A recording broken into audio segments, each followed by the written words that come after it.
Hello friends, तो कैसे हैं आप सब। आई होप कि सब बहुत अच्छे होंगे। तो सीजीएल 25 की आप तैयारी कर रहे हैं या सीएचएसएल 25 की तैयारी कर रहे हैं या एमटीएस या एसएससी की कोई एग्जाम की आप तैयारी कर रहे हैं जो कि 2025 या 2026 में होने वाला है, तो ये वीडियो आपके लिए बहुत इंपॉर्टेंट है। टोटल 7 पॉइंट मैं लेके आया हूँ जो आपके लिए जरूरी है, और आप अगर इनमें से कोई पॉइंट मिस आउट कर रहे हो, अगर कोई छूट रहा है, कोई गलती कर रहे हो, तो प्लीज उसको अपने स्ट्रेटेजी में, अपने टाइम टेबल में इन्वॉल्व करें, उसको इंप्रूव करें, ताकि आप एकदम सही तरीके से तैयारी कर रहे हो। क्योंकि जब हम तैयारी कर रहे होते हैं तो एक सवाल यही होता है कि मैं सही तरीके से पढ़ तो रहा हूँ, मैंने कभी गलती तो नहीं कर रहा, या मैं सही सोर्सेस से तो पढ़ रहा हूँ। तो ये 7 पॉइंट्स आपको कई चीजें क्लैरिफाई करेंगे, तो एक एक पॉइंट ध्यान से सुनिएगा और अगर कोई कमी हो तो इंप्रूव करिएगा। तो चलते हैं आज के वीडियो पे। उससे पहले अगर चैनल पर नए हैं तो चैनल को सब्सक्राइब कर लें। जल्दी इस चैनल पे आपको सीजीएल 25 से रिलेटेड जितने भी गाइडेंस वीडियोज है वो मिलने वाले हैं, और कई जॉब प्रोफाइल वीडियोज में मिलेंगे जो कि आपके आगे आने वाली तैयारी में काफी हेल्प करने वाले हैं। तो चैनल को सब्सक्राइब करना मत भूलिएगा, और कमेंट सेक्शन में बताइएगा कि आपने तैयारी करना या प्रिपरेशन करना कब स्टार्ट किया, कितने मंथ हो चुके हैं। तो उसके बेस पे अगर आप मुझसे कुछ सजेशन चाहते हैं तो मैं आपको जरूर। सबसे पहला पॉइंट जो आपको पता होना चाहिए, जब भी आप तैयारी कर रहे हैं, आप टीचर्स की क्लास ले रहे होंगे, कोई भी अपना टीचर फिक्स किया होगा, अगर नहीं किया तो टीचर फिक्स कर लेना। उस टीचर से जो भी आप पढ़ रहे हो डे बाय डे, उसके नोट्स जरूर बना लें। अगर आप नोट्स नहीं बनाएंगे तो वो चीजें जो आज आप पढ़ रहे हैं वो हो सकता है 10 दिन बाद, 1 महीने बाद, 2 महीने बाद वो गायब हो जाएगी और फिर आप दोबारा पढ़ना पड़ेगा आपको। तो नोट्स जरूर बनाते रहना। जीके की बात नहीं कर रहा, बट मैथ्स, इंग्लिश और रीजनिंग में, इन तीनों सब्जेक्ट्स में शॉर्ट नोट्स अपने जरूर बनाते चलिए, वो ध्यान रखिएगा।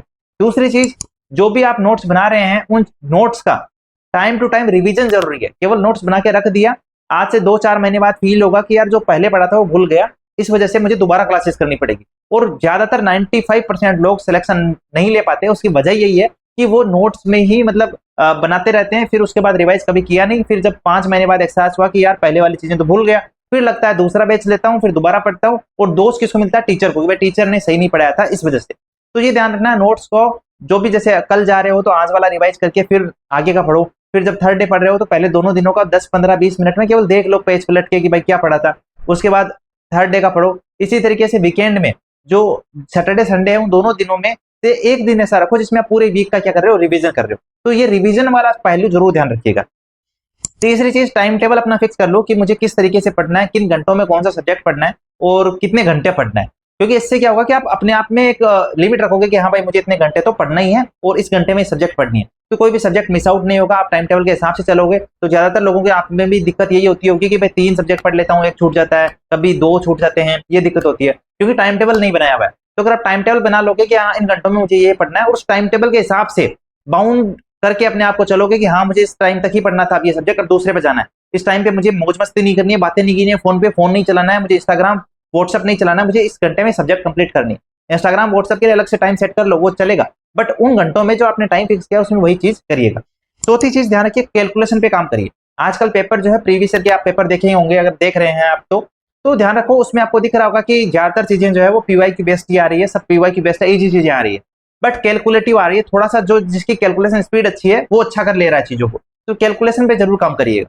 तो पांचवी चीज, प्रीवियस ईयर के क्वेश्चंस देखो। अगर आप तैयारी कर रहे हो, जो भी जो टॉपिक आपके कंप्लीट होते जाए उनकी मिक्स प्रैक्टिस करो या टॉपिक वाइज प्रैक्टिस करो, बट प्रैक्टिस करो। तो प्रीवियस ईयर क्वेश्चंस के प्रैक्टिस आपके लिए मस्ट है। अगर वो नहीं कर रहे हैं तो आपकी कभी वही है ना, आगे जाके दिक्कत आएगी कि मुझे डर लगता है खुद से प्रैक्टिस करने से, मैं तो टीचर की क्लास लेके कर लूंगा प्रैक्टिस। मुझे कई लोगों से मैंने सुना है, इवन जिनको तैयारी करते 1-2 साल हो गया, उनसे मैंने सुना है कि डर लगता है हमें प्रैक्टिस करने से, हम टीचर से ही प्रैक्टिस कर लेते हैं। तो वहां बड़ी दिक्कत हो जाएगी, इसलिए अभी से ही प्रैक्टिस करते चलिएगा। जैसे जैसे टॉपिक कंप्लीट होते जाए मिक्स प्रैक्टिस या टॉपिक वाइज प्रैक्टिस करते रहिए। बुक कौन सी ले सकते हैं? तो पिनिकल पब्लिकेशन वाली मैथ्स, रीजनिंग, जीके, इंग्लिश की आप बुक ले सकते हो। उसमें आपको प्रीवियस ईयर क्वेश्चंस मिलेंगे जो प्रीवियस ईयर एग्जाम्स में आए हैं, और टॉपिक वाइज मिलेंगी चीजें, और काफी आप देखेंगे अरेंज्ड वे में क्वेश्चंस दिए हैं लेवल सेट करते हुए। तो आप ये बुक ले सकते हैं, पेज क्वालिटी अच्छी है एंड ऑल।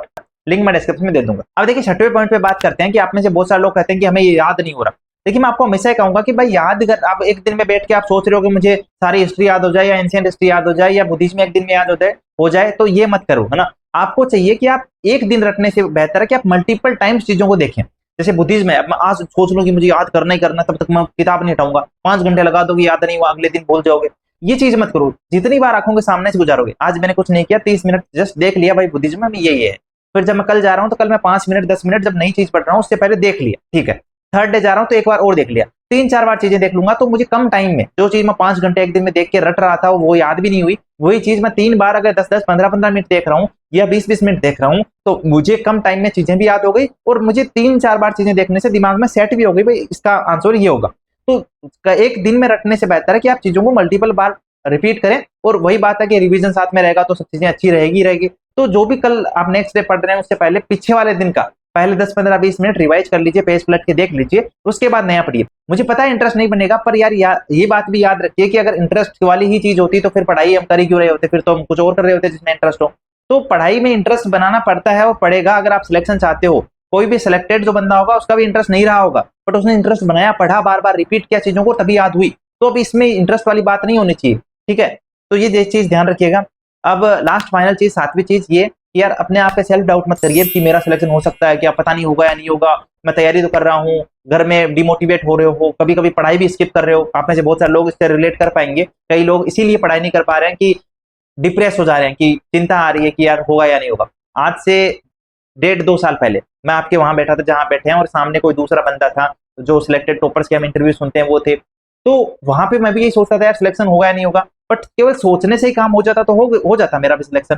नहीं, मैंने सोचा यार देखो यार ये लोग भारत दर्शन पे जा रहे हैं, देखो यार ये सेंटर सेक्रेटरी के बाहर खड़े हैं, देखो यार ये वर्दी पहने हैं, तो मुझे भी एक दिन अपने आप को मतलब एक अपने आप में मोटिवेशन लेके उस पर काम करना होता है, न कि डिमोरलाइज होकर कि यार मेरा कभी होगा या नहीं होगा, या मेरी लाइफ अलग होगी या नहीं होगी। आज से 1 साल बाद अगर मैं सीजीएल 25 वालों की बात करूं, सीएचएसएल 25 वालों की बात करूं, आज से 1 साल बाद अगर आपने इस 1 साल के अंडर में अच्छी मेहनत कर ली तो आप भी उसी सेंट्रल सेक्रेटरीट की बिल्डिंग के बाहर खड़े होंगे, आप भी उसी वर्दी में खड़े होंगे, इनकम टैक्स इंस्पेक्टर की, एक्साइज इंस्पेक्टर की वर्दी में होंगे।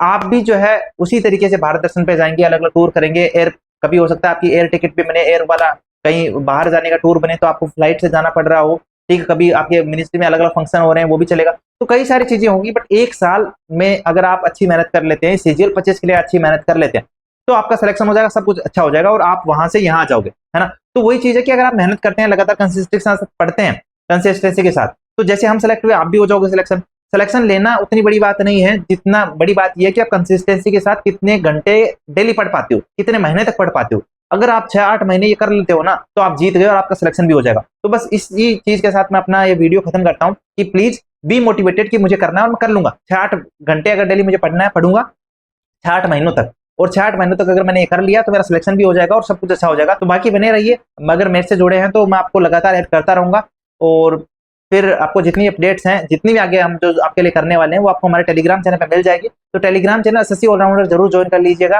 और अपने आप में मोटिवेशन रखिए कि मैं सिलेक्शन लूंगा, और हम मिलकर सिलेक्शन लेंगे। 1 साल बाद हम जब मिलेंगे बात करेंगे कि हाँ भाई क्या हुआ, तो आप कहोगे कि हाँ मैं तो एक्साइज इंस्पेक्टर हूँ, मैं तो इनकम टैक्स इंस्पेक्टर हूँ, मैं एयू ईडी हूँ। ये मोटिवेशन लेके जाइए कि भाई 1 साल बाद आपकी लाइफ कैसी होगी, 80,000 70,000 की सैलरी होगी, घर वाले कहेंगे हाँ बेटा कब छुट्टी मिल रही है, हाँ बेटा कितनी सैलरी आ गई कि नहीं आ गई, पापा पूछेंगे फोन करके, है ना। घर वाले रिश्तेदार पूछेंगे अरे भाई नौकरी लग गई आजकल तो भूल गए अपन को। तो यही मोटिवेशन काम आने, आप इसी को अपना मोटिवेशन बना लीजिए कि 1 साल बाद का फ्यूचर क्या होने वाला है, और वो 1 साल के बाद के फ्यूचर के लिए आज की 1 साल की आप मेहनत कर लीजिए। तो आज के इस वीडियो को मैं ये खत्म करता हूँ। Bye bye. काम करते रहिएगा, पढ़ते रहिएगा, डिमोरलाइज नहीं होना, लगातार मेहनत करनी है। 1 साल बाद मिलते हैं फिर। Bye bye.